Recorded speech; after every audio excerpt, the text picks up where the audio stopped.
الحمدللہ رب العالمین، الصلاۃ والسلام علی سید الانبیاء والمرسلین، اما بعد، اعوذ باللہ من الشیطان الرجیم، بسم اللہ الرحمن الرحیم۔ قال اللہ تبارک و تعالی فی القرآن المجید والفرقان الحمید، وَإِذْ قَالَ رَبُّكَ لِلْمَلَائِكَةِ إِنِّي جَاعِلٌ فِي الْأَرْضِ خَلِيفَةً۔ صدق اللہ العظیم وصدق نبی امین کریم رؤوف الرحیم۔ وقال اللہ تبارک و تعالی فی شانہ حبیبہ المصطفیٰ ان اللہ وملائکتہ یصلون علی النبی یا ایہا الذین آمنوا صلوا علیہ وسلموا تسلیما۔ اللہم صلی علی سیدنا شفیعنا حبیبنا نبینا مولانا محمد وعلی آلہ وصحابہ وبارک وسلم، صلاۃ و سلام علیک یا رسول اللہ صلی اللہ تعالی علیہ وسلم۔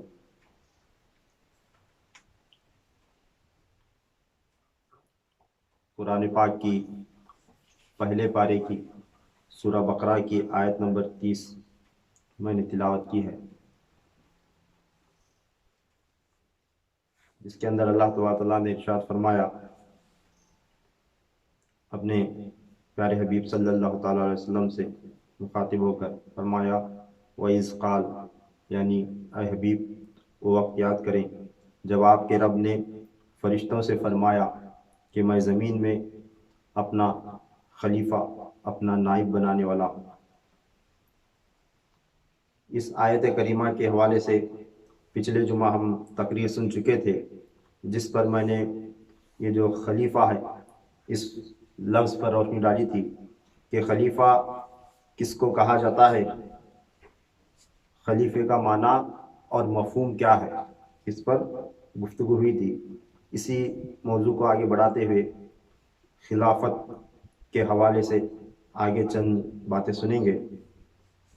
میں نے بتایا تھا یہ خلیفہ جو ہے نا لفظ خلف سے نکلا ہے۔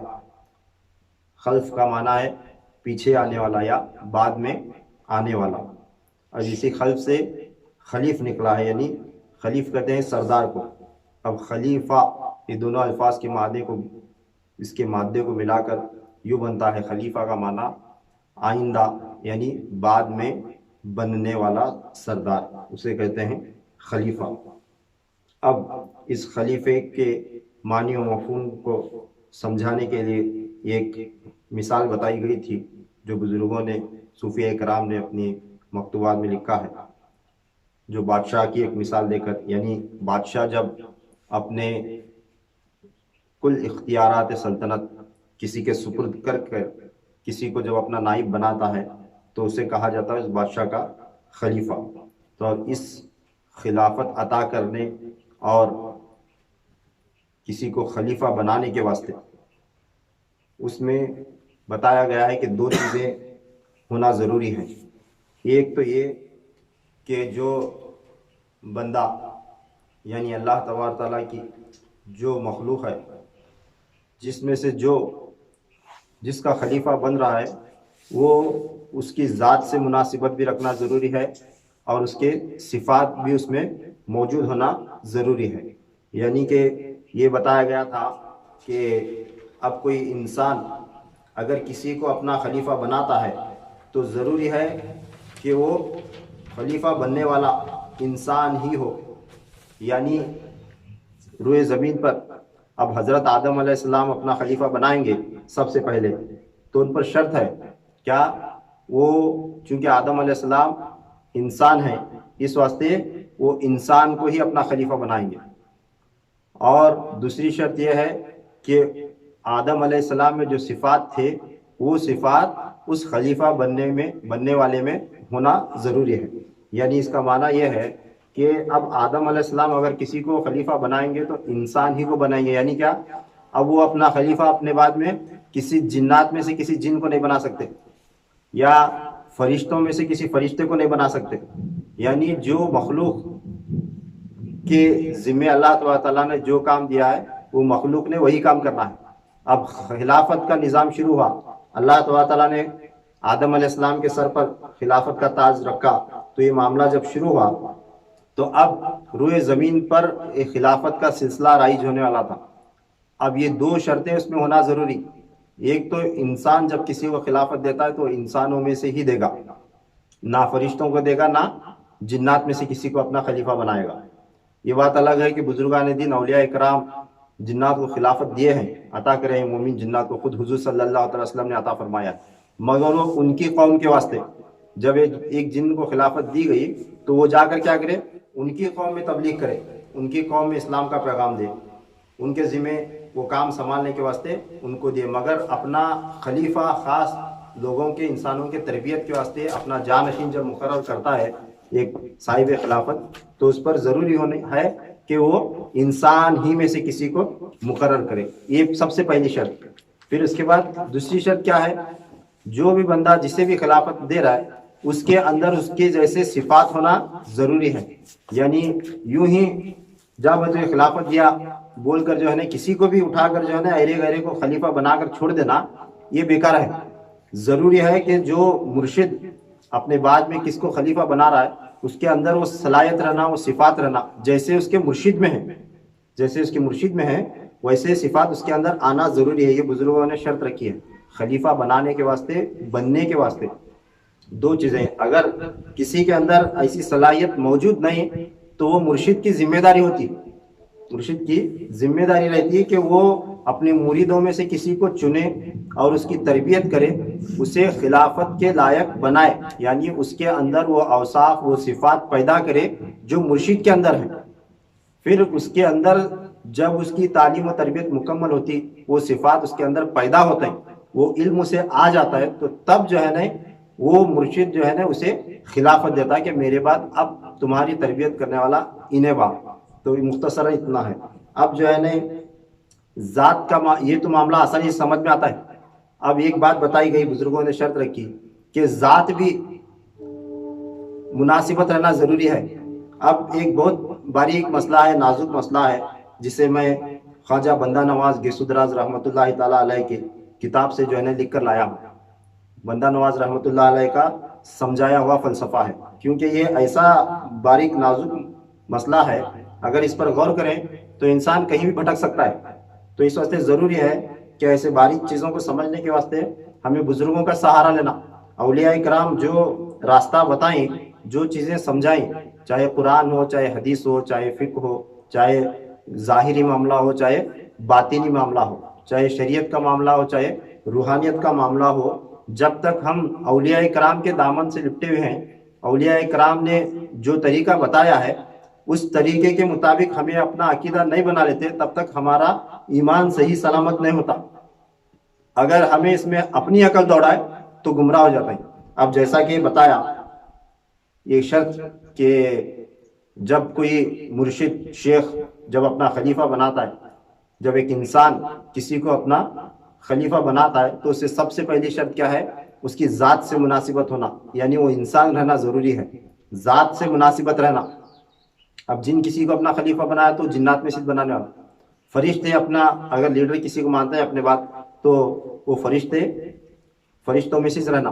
تو یہ شرط ہے. تو اب ایک بات سمجھ میں آتی ہے کہ سب سے پہلے خلیفہ جب اللہ تبارک تعالیٰ نے بنایا کسے، حضرت آدم علیہ السلام کو، تو وہ اس وقت بھی یہ شرط تھی کیا، موجود تھی کیا، تو یہ شرط بھی وہاں لاگو ہوتی کیا. اگر اس شرط کے تحت اگر کوئی سوچے کہ جب اللہ تبارک تعالیٰ نے بنایا تو اسے بھی اللہ تبارک تعالیٰ بناتے وقت بھی اپنی ذات سے مناسبت کا یہ معاملہ، یہ شرط وہاں سے رائج ہے کیا، تو یہ اس حوالے سے اگر غور کرے تو انسان کی ذات اور خدا کی ذات الگ الگ ہے.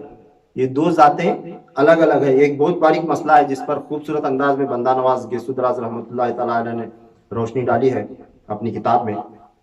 تو بندہ نواز فرماتے ہیں کہ آدم علیہ السلام کو اللہ تبارک تعالیٰ سے یہ خاص مناسبت ہے، مگر وہ ذات کی نہیں. سب سے پہلے تو صفات کی، ذات کا معاملہ سمجھانے کے واسطے اللہ تبارک تعالیٰ نے ارشاد فرمایا. یہ حدیث قدسی ہے، یہ حدیث قدسی ہے کہ اللہ تبارک تعالیٰ نے ارشاد فرمایا کہ حدیث پاک بزبان مصطفیٰ صلی اللہ علیہ وسلم، یہ حدیث قدسی میں آیا ہے. آقا کریم صلی اللہ علیہ وسلم فرماتے ہیں کہ ان اللہ خلق آدم علی صورتہ، اللہ تبارک تعالیٰ نے فرمایا بے شک ہم نے آدم کو اپنی صورت پر تخلیق فرمایا۔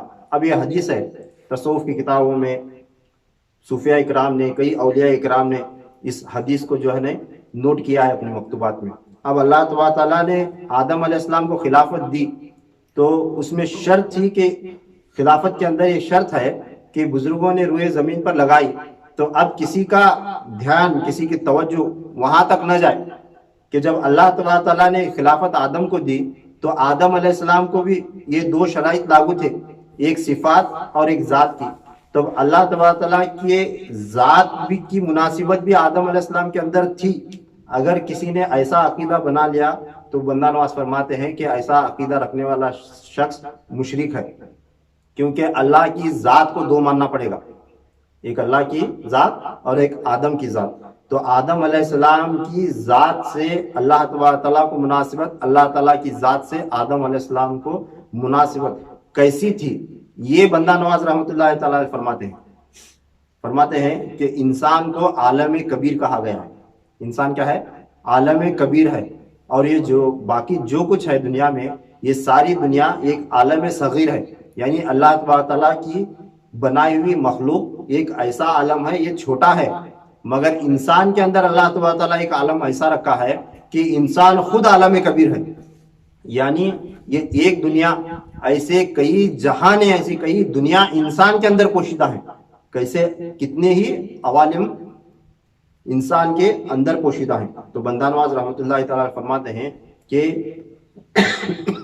چاہے انسان ہو، چاہے آدم ہو، چاہے جنات ہو، چاہے فرشتے ہو، چاہے اللہ تبارک تعالیٰ کی کوئی اور مخلوق ہو، اللہ تبارک تعالیٰ نے جو تخلیق فرمائی ہے، یہ ہر مخلوق جو ہے نا اللہ تبارک تعالیٰ کی تخلیق کردہ ایک چیز ہے، اللہ تعالیٰ نے اس کی تخلیق فرمائی ہے۔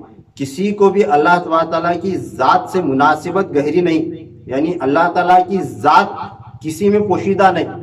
فرماتے ہیں کہ اللہ تعالیٰ کے صفات ہر کسی میں پوشیدہ ہیں، اللہ تعالیٰ کے صفات پوشیدہ ہیں مگر ذات پوشیدہ نہیں۔ ذات کا معاملہ الگ ہے، صفات کا معاملہ الگ ہے۔ تو جب آدم علیہ السلام کی خلافت کا معاملہ جب آئے گا تو ہم اس پر لیں گے صرف صفات کا معنی۔ تو فرماتے ہیں بندہ نواز رحمۃ اللہ تعالیٰ علیہ، جب اللہ تعالیٰ نے ساری مخلوقات کی تخلیق فرمائی تو اپنے نور کے فیض کا اثر ساری مخلوقات پر ڈالا۔ اللہ تعالیٰ کیا کرا؟ ساری مخلوقات کو بنانے کے بعد اس کے خاص نور کا فیض ساری مخلوقات پر ڈالا۔ جب مخلوقات پر اللہ تعالیٰ نے اپنے نور کا فیض ڈالا تو اس وقت سب سے زیادہ اللہ تبارک تعالیٰ کے نور کے فیض کی تجلی حضرت آدم میں سمائی۔ کس میں سمائی؟ حضرت آدم علیہ السلام نے، کیونکہ یہ باریک نقطہ ہے، ایک مسئلہ ہے بہت باریک، جس میں اگر بندہ ادھر ادھر ہوا تو اس کا ایمان جو ہے نا ختم ہو جاتا ہے۔ اس سے بندہ نواز فرماتے ہیں کہ خلافت کا جب بھی معاملہ آتا ہے، زمین پر خلیفۃ الارض کا جب بھی مسئلہ آتا ہے، جب حضرت سیدنا آدم علیہ السلام کی خاص کر خلافت کی بات آتی تو اس عقیدے کو صاف کر لو کہ آدم علیہ السلام میں اللہ تبارک تعالیٰ کے صفات سب سے زیادہ بڑھ کر صفات اعظم کا ظہور آدم علیہ السلام کی ذات میں اللہ تبارک تعالیٰ کے صفات کا ہوا۔ تو اس واسطے اللہ تبارک تعالیٰ نے حضرت آدم علیہ السلام کو ہی اپنا خلیفہ مقرر کیا۔ بندہ نواز فرماتے ہیں کہ یہ ایک مثال دیتے ہیں، بندہ نواز فرماتے ہیں کہ جب کوئی معلم یعنی استاد مدرسے میں جب اگر کہیں اسے باہر جانا ہوتا ہے تو انہیں کیا کرتا ہے؟ اپنے یہ خاص شاگرد کو جو بالکل ہوشیار ہے، ہونہار ہے، اسے کیا کرتا ہے؟ اپنا ایک نائب بنا کر، ایک لیڈر بنا کر باہر جاتا ہے، کیونکہ جب تک میں موجود نہیں تب تک تو ان کی رہنمائی کر، تربیت کر، ان کا پڑھا ہوا سبق سن، ان کا آموختہ سننا ہے اور ان کی جو ہے نا غلطیوں کو درست کرنا اور مدرسے میں بیٹھنے کے طور طریقے آداب انہیں سکھانا۔ تو بندہ نواز رحمۃ اللہ تعالیٰ علیہ فرماتے ہیں اس بات سے پتہ چلتا ہے کہ استاد کا وہ شاگرد کتنا قابل ہے، یہ جو ہے نا دیکھنے کے بعد استاد کی اہمیت معلوم ہوتی ہے کہ استاد نے اس کی کس طرح تربیت کی ہے۔ تو استاد کی تربیت کا عکس اس شاگرد میں جھلکتا ہوا نظر آتا ہے۔ تو بندہ نواز فرماتے ہیں ٹھیک اسی طرح اللہ تبارک تعالیٰ کیا ہے، اس کی ذات کیا ہے، اس کی قدرت کا عالم کیا ہے، یہ حجت کو قائم کرنے اور ثابت کرنے کے واسطے اللہ تبارک تعالیٰ نے کیا کیا، تخلیق کائنات کی کرنے کے بعد اپنے کل اسماء اور اشیاء کی تعلیم خاص حضرت آدم علیہ السلام کو دی۔ اللہ تبارک تعالیٰ کیا کرا، فرشتے بھی تھے، جنات بھی تھے، اس کی کئی دوسری مخلوقات بھی تھیں۔ اس وقت اللہ تبارک تعالیٰ نے ان میں سے خاص حضرت آدم علیہ السلام کو چن کر کیا کیا، اللہ تبارک تعالیٰ نے اپنے جتنے بھی پوشیدہ اس کے اسماء اور صفات تھے اس کی تعلیم حضرت آدم علیہ السلام کو دے کر اب فرشتوں سے جو ہے نا مشورہ کیا اللہ تبارک تعالیٰ نے کہ اے فرشتوں، میں زمین پر اپنا خلیفہ بنانے والا ہوں۔ تب فرشتے کیا کرے، اعتراض کے لئے اللہ تبارک تعالیٰ کے اس عمل پر، اللہ تعالیٰ کے اس عمل پر اعتراض کے طور پر انہیں کیا کرے، اے اللہ، کیا تو ایسے کو خلیفہ بنانے والا جو زمین پر جا کر فساد کرے گا، خون ریزی کرے گا؟ تو ہم جو ہے نا بہتر ہیں، تیری عبادت میں لگے ہیں، گناہوں سے پاک ہیں، تیرے حکم کی عدولی نہیں کرتے۔ تو یہ جب فرشتوں کا جواب اس طرح آیا تو تب اللہ تبارک تعالیٰ نے کیا کیا، آدم علیہ السلام کو جو ہے نا فرشتوں کے سامنے پیش کر کے اب ایک طرف فرشتے ہیں، ایک طرف آدم علیہ السلام۔ اللہ تبارک تعالیٰ تب ہوتا ہے کہ اپنے تمام اسماء اور صفات جو پوشیدہ رکھے تھے ان کو ان کے سامنے ظاہر کر کے اب فرشتوں سے اللہ تعالیٰ سوال کرتا ہے کہ اے فرشتوں، اگر تم اپنے دعوے میں سچے ہو تو ان اشیاؤں کے نام بتاؤ، ان اشیاؤں کے نام بتاؤ۔ فرشتے جو ہے نا، فرشتوں کو جواب دینے نہیں آیا، اس کی پہچان ہی اللہ تبارک تعالیٰ نے کرائی تھی، وہ پوشیدہ تھے، ایک دم سے ظاہر کیا اور نام پوچھا تو فرشتے بتا نہیں سکے۔ تب اللہ تبارک تعالیٰ فرماتا ہے حضرت سیدنا آدم علیہ نبینا علیہ السلام سے، فرماتا ہے کہ اے آدم، تم ان اسماء اور صفات کے نام بتاؤ۔ تو حضرت آدم علیہ السلام جو ہے نا وہ اسماء کے اور اللہ تبارک تعالیٰ کی ان صفات کے نام بتائے، اس کا تذکرہ فرمایا۔ تب جو ہے نا وہ سننے کے بعد تب فرشتے فرمانے لگے کہ اے اللہ، ہم سے غلطی ہو گئی، معاف کر، ہم سے غلطی ہو گئی، معاف کر۔ تو نے آدم کے اندر جو نور اعظم چھپا رکھا تھا اسے ہم پہچان نہ سکے۔ تو بندہ نواز لکھتے ہیں کتاب میں، فرماتے ہیں فرشتے یہ جواب دے کیا، اے اللہ، تو نے آدم کے اندر کیا کیا راز چھپا رکھے تھے اور کیسا نور اعظم اس کے اندر تو نے چھپا رکھا تھا، حقیقت میں تو ہی جاننے والا ہے، ہم اسے پہچان نہیں سکتے، تو ہی جاننے والا ہے اور تو ہی حکمت والا ہے۔ اے اللہ، ہم سے غلطی ہو گئی، معاف کر، جو تو جانتا ہے وہ ہم نہیں جانتے، تو بڑی حکمت والا ہے۔ تو فرشتے جو ہے نا سرنڈر ہو گئے، معافی طلب کر لی۔ تب اللہ تبارک تعالیٰ کی بارگاہ میں وہ مقرب کہلائے۔ مگر مختصراً یہ کہ اللہ تبارک تعالیٰ نے انسان کو خلافت دی، اللہ تعالیٰ نے انسان کو خلافت دی اور اس پر شرط عائد کی کہ اے آدم، اب تم زمین پر جاؤ گے اور یہ خلافت کا سلسلہ اور یہ خلافت کا تاج میں نے جو تمہارے سر پر رکھا ہے، اب یہ زمین پر انسانوں کے اندر رائج ہوگا، انسانوں کے اندر رائج ہوگا۔ یہ نعمت نہ فرشتوں کو عطا ہوئی نہ جنات کو عطا ہوئی، اللہ تبارک تعالیٰ کی جانب سے کسی عطا ہوئی، ڈائریکٹ حضرت آدم علیہ السلام کو عطا ہوئی۔ جب آدم علیہ السلام زمین پر آئے تو اب ان کی اولاد میں جو ہے نا وہ سلسلہ شروع ہوا، تو اولاد بڑھتے گئی، اب ایک دوسرے ذات پات والے بھی ہوئے، الگ الگ خاندان والے بھی ہوئے، اولاد بھی اپنے بھی ہوئے اور غیر بھی ہوئے، تو یہ معاملہ چلتا آیا۔ تو اب اس کے اندر جو ہے نا خلافت کے اقسام بنے، کیا ہے، خلافت کئی قسموں کی ہوئی۔ وہ جو آدم علیہ السلام کو عطا ہوئی تھی وہ اللہ تبارک تعالیٰ کی طرف سے ڈائریکٹ براہ راست۔ اب آدم علیہ السلام کے ذریعے جو خلافت کا سلسلہ چلا تو چلتے چلتے جو ہے نا اب اس میں اقسام ہیں۔ تو آج کے اس تقریر میں آگے صرف اقسام بیان کر کے میں اس تقریر کو ختم کرنا چاہوں گا کہ بندہ نواز رحمۃ اللہ تعالیٰ علیہ 7 اقسام بیان فرمائے ہیں۔ خلافت کی جو اقسام ہیں 7 اقسام انہوں نے گنوائے ہیں۔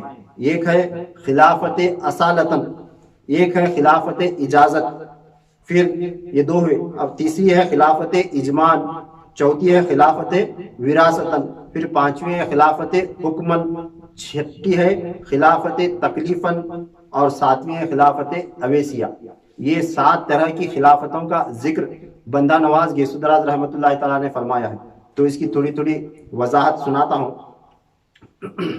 فرماتے ہیں کہ پہلی خلافت اصالتاً وہ ہے جو کسی بزرگ کو اللہ تبارک تعالیٰ کی طرف سے ڈائریکٹ عطا ہوتی ہے۔ تو فرماتے ہیں یہ اصل خلافت ہے، یہ اصل خلافت، حقیقی خلافت جو اللہ تبارک تعالیٰ نے حضرت آدم علیہ السلام کو عطا کی تھی ڈائریکٹ، وہ خلافت کا طور طریق آج بھی ہے۔ کیا فرماتے ہیں، کتنی بڑی بات ہے۔ دیکھو خلافت بولے تو ہمیں کیا سمجھتا ہے، ایک آسان، ایک آج کے زمانے میں تو معاذ اللہ یہ ایک کاروبار کی طرح بن گیا ہے، ایک جو ہے نا ایک بیکار قسم کا معاملہ بن گیا ہے۔ آج لوگ جو ہے نا اس پر تنقید کرنے لگے ہیں، کیونکہ خلافت لینے والے بھی ایسے، دینے والے بھی ایسے ہو گئے۔ اس واسطے خلافت جو ہے نا آج کل بکنے بھی لگی ہے۔ جتنا بڑا خاندان اتنے ہزاروں کی رقم سے خلافت دی جاتی ہے، جتنا بڑا خاندان ہے اتنے ہزاروں کی تعداد میں، کوئی 50,000 لیتا ہے، کوئی لاکھ لیتا ہے، کوئی 2 لاکھ 3 لاکھ 5 لاکھ تک اس کا جو ہے نا ابھی اس کا ہدیہ کے نام پر جو ہے نا چلا ہے کام۔ جتنی بڑی گدی اتنے زیادہ پیسوں کی خلافت۔ تو خلافت یہ آج بھی اصل چیز جو ہے نا اللہ تبارک تعالیٰ نے جس طرح وہ رواج آدم علیہ السلام سے بنا کر جو ہے نا شروع ہوا تھا سلسلہ، وہ آج بھی ہے۔ خواجہ بندہ نواز گیسو دراز رحمۃ اللہ تعالیٰ علیہ فرماتے ہیں خلافت اصالتاً وہ ہے جو کوئی بزرگ کسی شخص کو، کوئی بزرگ کو یا کسی شخص کو اللہ تبارک تعالیٰ کی جانب سے، یعنی اللہ تبارک تعالیٰ کے حکم سے، اللہ تعالیٰ کے حکم سے جب کسی کو اپنا خلیفہ و جانشین جب کوئی بزرگ مقرر کرتا ہے تو اسے کہتے ہیں خلافت اصالتاً۔ اب اللہ تبارک تعالیٰ کی طرف سے ڈائریکٹ خلافت آج بھی عطا ہوتی ہے، تو اس کا معنی یہ نہیں کہ اللہ تعالیٰ خود دیتا ہے، یہ معنی نہیں۔ فرماتے ہیں کتنا اچھے انداز میں سمجھاتے ہوئے بندہ نواز فرما رہے ہیں کہ کسی بزرگ نے اللہ تعالیٰ کے حکم سے جب کسی کو اپنے خاص مریدوں میں سے یا کسی شخص کو جب خلافت عطا کرتا ہے تو وہ خلافت کیا ہے؟ خلافت اصالتاً ہے۔ یہ خلافت اس خلافت سے مناسبت رکھتی ہے جو اللہ نے آدم علیہ السلام کو عطا فرمائی تھی۔ تو فرماتے ہیں، مثال دیتے ہیں، جب بابا فرید الدین گنج شکر رحمۃ اللہ تعالیٰ علیہ نے یہ ارادہ فرمایا کہ میں اپنے کسی ایک مرید کو خلافت دے کر اسے ہندوستان بھیج دوں اور وہاں کی سلطنت، وہاں کی حکومت اور وہاں کا شہنشاہ بنا کر کسی ایک کو بھیج دوں۔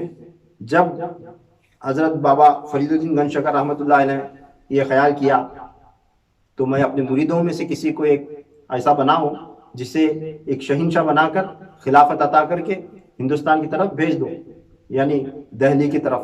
اس وقت تو پاک پٹن میں تھے، یہ ہندوستان کا حصہ تھا۔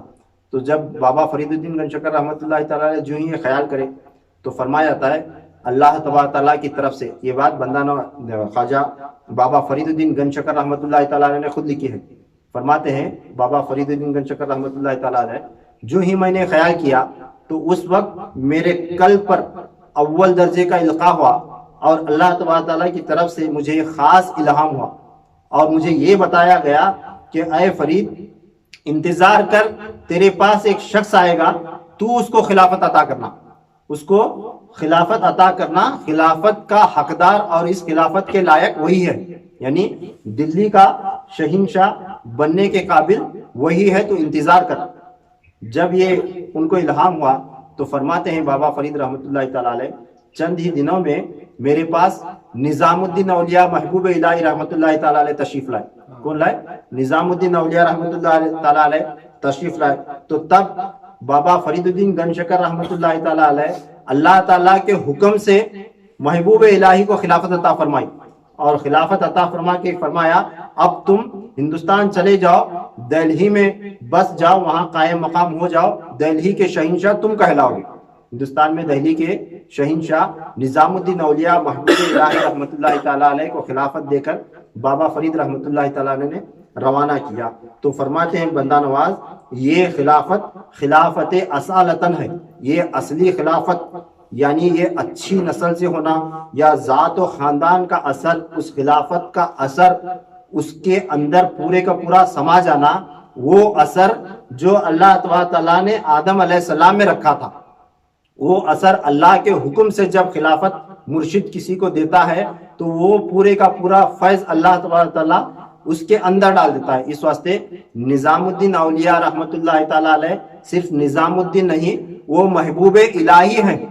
کس واسطے؟ محبوب الہی یوں ہی ان کی شان بلند کرنے کے واسطے نہیں بولتے،